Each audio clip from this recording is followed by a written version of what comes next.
matek füzeted, és rommá égettem. Az lesz, hogy most, nézem is az időt, innentől kezdve 24 óráig szolgám vagy. Kitaláltam a feladatodat. Milyen kitaláltad a feladatomat? Mi lesz a feladatom? Na, az lesz az utolsó feladat, hogy...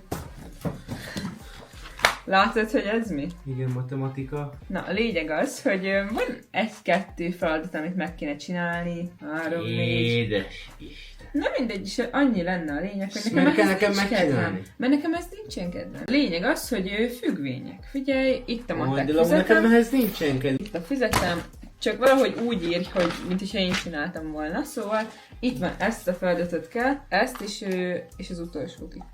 Jó, állj föl. Nekem ez nem megy. Legszívesebben tudjátok mit csinálni? Kiteszol és földarabolnám az egészet. A füzetet, a könyvet, mindent. Nekem ez nem megy. A matek soha nem ment. És értem, minek megy ki az udvarra. Megnézem, hogy mit csinál. Egyszerűen nem tudom elképzelni, mit tud csinálni a matek füzetemmel az udvaron, úgyhogy ember, te mit csinálsz? Norman, te mi... Ez most nem mondott komolyan. Ez ugye nem a matek füzetem. És matek füzeted, és rommá égettem. És tudod, hogy miért égettem De- rommá?